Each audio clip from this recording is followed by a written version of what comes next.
নমস্কার, আমি রিমি। রিমির বাঙালি রান্নাঘরে আপনাদের সবাইকে স্বাগত। আজ আমি আপনাদের সঙ্গে শেয়ার করব সয়াবিন কাবাব রেসিপি। এটা বানানো খুবই সহজ, খেতে খুবই মজাদার আর সুস্বাদু হয়। তো চলুন আজকের মজাদার সয়াবিন বা সয়া চাঙ্ক রেসিপি শুরু করি।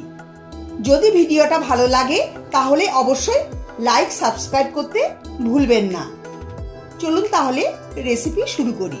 সয়াবিন কাবাব বানানোর জন্য একটা বড় পাত্রে জল গরম করে নিয়েছি। 2 গ্লাস জল নিয়েছি। জল ভালো করে গরম হয়ে গেছে। এখন এর মধ্যে 150 গ্রাম সয়াবিন দিয়ে দিচ্ছি। এখন এটাকে নাড়িয়ে চাড়িয়ে 2-3 মিনিট মিডিয়াম ফ্লেমে ফুটিয়ে নেব। এই সয়াবিনকে অনেকে নিউট্রিলাও বলে। দেখুন 3 মিনিট ফুটিয়ে নিয়েছি। এটা ফুলেও গেছে আর সুন্দর নরম হয়ে গেছে। এখন গ্যাসের ফ্লেম বন্ধ করে দিচ্ছি আর সয়াবিনটাকে নামিয়ে একটা স্ট্রেনারে ঢেলে সব জল ঝরিয়ে নেব। দেখুন সয়াবিনের জল ঝরিয়ে নিয়েছি। এখন একটা চামচ বা হাতার সাহায্যে এরকম চেপে চেপে সয়াবিনের এক্সট্রা জল বের করে ফেলে এটাকে ঠান্ডা করে মিক্সিতে পেস্ট করে নেব। তার জন্য একটা মিক্সিং জার নিয়েছি। এখন সয়াবিন মিক্সিং জারে ঢেলে দিচ্ছি। এখন এটার মিহি পেস্ট করে নেব। দেখুন মিহি পেস্ট করে নিয়েছি। এখন এই পেস্ট একটা বড় মিক্সিং বোলে দিয়ে দিচ্ছি।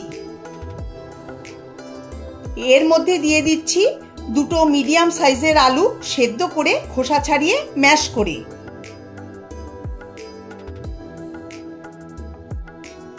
এরপর দিচ্ছি একটা সেদ্ধ করা ডিম খোসা ছাড়িয়ে গ্রেট করে। এরপর এর মধ্যে সমস্ত মশলা দিয়ে দেব। দিচ্ছি 1 চা চামচ জিরের গুঁড়ো, 1/2 চা চামচ ধনের গুঁড়ো, 1/2 চা চামচ লঙ্কার গুঁড়ো, 1/4 চা চামচ হলুদ গুঁড়ো, 1/2 চা চামচ চাট মশলা, স্বাদ অনুসারে লবণ দিয়ে দিচ্ছি। এরপর দেব 1 টেবিল চামচ আদা কাঁচা লঙ্কা বাটা। এরপর এর মধ্যে দিচ্ছি 1/2 চা চামচ গ্রেট করা রসুন, চিনি সামান্য দিচ্ছি, টেস্টটা ভালো হবে। সবার শেষে দিচ্ছি 1/2 কাপ ধনেপাতা কুচি। এখন সব উপকরণ হাত দিয়ে খুব ভালো করে মিশিয়ে মেখে নেব। আমাকে সাপোর্ট করার জন্য পুরনো বন্ধুদের অনেক অনেক ধন্যবাদ ও ভালোবাসা জানাচ্ছি। যারা যারা আমার চ্যানেলে নতুন এসেছেন তারা প্লিজ আমার চ্যানেলটাকে সাবস্ক্রাইব করে আমার পাশে থাকবেন। আমার চ্যানেলে আরও অনেক টেস্টি কাবাব এবং স্ন্যাক্সের রেসিপির লিঙ্ক আমি ডেসক্রিপশন বক্সে শেয়ার করে দিচ্ছি। আপনারা চাইলে চেক করে নিতে পারেন।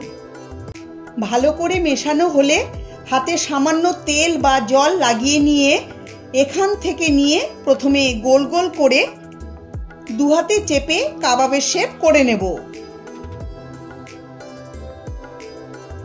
দেখুন এইভাবে। আমি মিডিয়াম সাইজের বানাচ্ছি, আপনারা আপনাদের পছন্দ মতো সাইজে করতে পারেন। এইভাবে আমি বাকি কাবাব তৈরি করে নেব।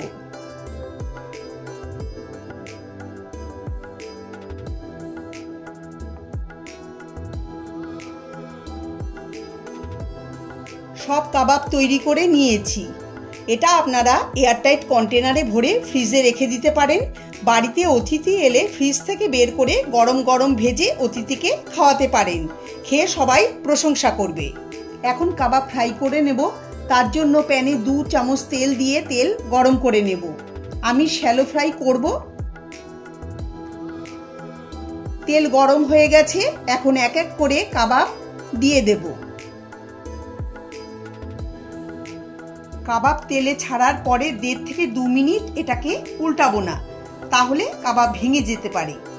গ্যাসের ফ্লেম মিডিয়ামে করেই কাবাব ভেজে নিতে হবে। 1.5 থেকে 2 মিনিট হওয়ার পরে কাবাব উল্টে দেব। এইভাবে উল্টে পাল্টে কাবাব গোল্ডেন ব্রাউন করে ভেজে নিতে হবে। বন্ধুরা কাবাব ভাজা হয়ে গেছে। কাবাব ভাজতে আমার 4 থেকে 4.5 মিনিট সময় লেগেছে। এখন তুলে নিচ্ছি। এই কাবাব দেখতে যতটা সুন্দর হয়েছে খেতে ততটাই মজাদার আর টেস্টি হয়। এখন আমি গ্রিন চাটনির সঙ্গে সার্ভ করে নেব। গ্রিন চাটনি রেসিপির লিংক আমি ডেসক্রিপশন বক্সে শেয়ার করে দেব। আপনারা চাইলে দেখে নিতে পারেন। আমার আজকের এই কাবাব রেসিপিটা আপনাদের ভালো লাগলে লাইক, কমেন্ট, শেয়ার করার অনুরোধ রইল। সবাই ভালো থাকবেন, সুস্থ থাকবেন। ধন্যবাদ।